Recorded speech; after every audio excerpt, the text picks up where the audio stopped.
Hello everybody and welcome back again to the only series out there that combines the stories of Magic the Gathering with their actual cards you can win, here on Friday Night Lore. As I continue to cycle through the comments and suggestions for these Friday Night Lore topics, I think it's fitting to stay on the general theme of the previous weeks. So for today, let's continue our talks on Tarkir as we look at the story of one of the most requested Khans, Sidisi, and discover how she went from the leader of the Sultai to an Undead Vizier. Let's start with the obvious. Sidisi is a Naga, a reptilian humanoid with the appearance of a snake. In the clan of the Sultai, Naga hold a very prominent position of power and influence. It is this species which has bargained a deal with the Rakshasa, leading to their immense power. The Rakshasa are basically demons who are associated with Tarkir and usually take the form of an anthropomorphic feline creature. The Sultai of old, humans or Naga depending on the accounts, made a deal with these demons and obtained great necromantic abilities. Among these slithering summoners, none were as skilled, ruthless, and crafty as the one known as Sidisi the Blood Tyrant. What she could not obtain in life through the force of her zombified minions, she surely obtained through trickery and deceit. She was the living embodiment of the Sultai clan, and it came to no surprise when she ascended to the throne of Khan. As she positioned herself closer to the throne, she made it appear as if she only cared to advise the current leader. Only when the time was perfect did she strike at her false subjugator, removing his crown along with his head. This is how the Sultai choose their next Khan. If you can come close enough to the sitting Khan and kill him, you have earned the right to rule. Now, Sidisi was not without challenges, however. Many other nobles and wealthy merchants gathered vast armies in an attempt to take the throne for themselves. Yet, they underestimated Sidisi's power. For every one opposer she killed, her army would grow. She massacred hundreds, thousands who she believed were a threat, and at the end of it all, her nickname, the Blood Tyrant, was deserved. As leader of the Sultai, Sidisi has a weakness for gold and riches, as many in this clan do, but she isn't purely motivated by such materials. Her main goal as Khan is to unite the 5 warring clans under a single banner, hers. Before you start to think that she is actually a noble leader who simply wants to end wars, let me stop you right there and say no, just simply no. She wants to rule all of Tarkir, take everything the other clans have fought so hard for, everything that they believe in, and turn it over to the Sultai Empire she envisions. She won't be happy until all bow to her dark magics, either willingly or as zombified servants. And until that day, not even her own clansmen are safe from her schemes and desire for blood. These dreams would never come true for Sidisi, however. Thanks to the events of Fate Reforged, time itself has changed course.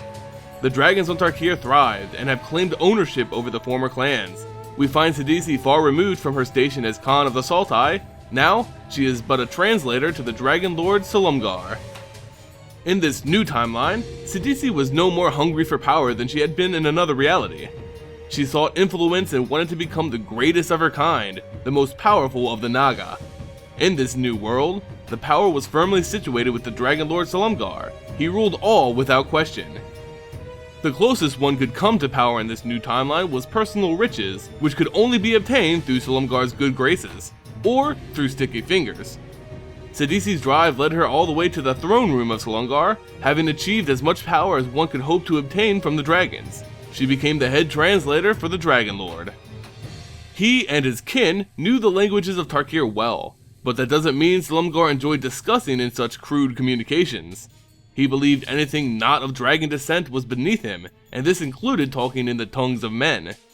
The Naga of course could not speak Draconic fluently, but rather could imitate the language slightly, and this was enough to make them valuable translators.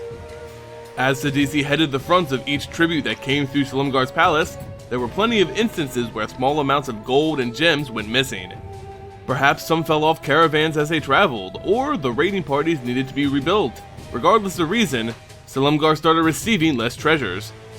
On the other end, the men who went out to gather these great riches walked away with more than their usual shares, and it only took a small cut to the translator to get it. Of course, you can't pull the wool over the eyes of a Dragonlord for long, and soon, Silumgar caught Sidisi in the act. Without hesitation, he ordered his translator's execution. Yet, there was a quality he saw in Sidisi, something he found valuable: her ruthlessness. He couldn't lose that potential weapon, and so he ordered his necromancers to raise Sidisi as a zombie. Sidisi was not raised in the traditional sense. She was animated in a way which allowed her to keep most of her former intelligence. As a zombie, Silumgar found that it should be easier to control her actions, and it allowed for her to become more resistant to his poisonous breath, saving him from replacing another translator. Sidisi remembers the transformation process well. She remembers how cold she felt as the executioner plunged his knife into her heart. She was overtaken by fear, regret, and pain. But she also remembered things like the cooling summer breeze which blew over her dense scales, the smell of fresh fruit growing on the tree above her. These are the small pleasures in life she had forfeited in her mad desire for power, the pleasures she lost forever thanks to Silumgar. While she no longer feels pain or fear, she also can never again feel any pleasure. Sidisi, now known as Silumgar's Undead Vizier, continued her duties to her sworn Dragonlord, this time being more constrained to his will. She would outwardly oppose any attempt at bribery from the men who paid tribute, and punish those who even tried. Everything seemed to have gone the way Silumgar had planned. In reality though, Sidisi was merely playing a ruse on the Dragonlord, acting as if he had complete control over her actions. Her mind was almost completely hers to command, and so she began to subtly gain influence among her fellow Naga. Using her previous connections and wealth, combined with her already potent necromantic abilities, she began to muster supporters and gain control over Silumgar's zombies. She has also been storing rare and exotic poisons from all over Tarkir in the hole of her chest where her heart had been removed years ago. She hopes that this aging brew of various toxins could weaken the Dragonlord enough for her to kill him, if only she could get close enough when his guard is down. Sidisi bides her time and builds up her force, hoping to one day overthrow the Dragonlord and gain her rightful place as ruler. She won't stop until these lands are in the hands of those who rightfully deserve them, the Naga. Though she is busy, she must still play the part of willing servant. She is still loyal to Silumgar, for now. So, there you go guys, the story behind how Sidisi Blood Tyrant became Sidisi Undead Vizier. Now, it's time for all of you to enter for your chance to win your own copy of Sidisi Undead Vizier. To enter, all you have to do is subscribe to this channel and comment on this video. At the end of the week, I will choose a comment from this video using a random number generator and announce the winner at the end of next week's Friday Night Lore episode, so stay tuned in to see if you won. Moving on, let's announce the winner of last week's Friday Night Lore giveaway. If you recall, we discussed the topic of Dragonlord Atarka, and that's the exact card which all of you who commented entered for a chance to win.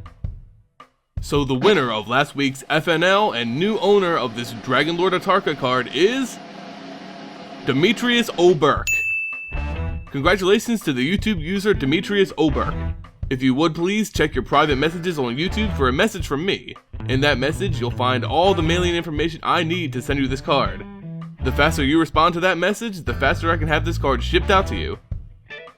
I hope you all enjoyed this week's Friday Night Lore. If you did, please give it a like, share, and sub to the channel. It really goes a long way in helping me keep this series going. As always, thank you all for watching, and I'll see you next time.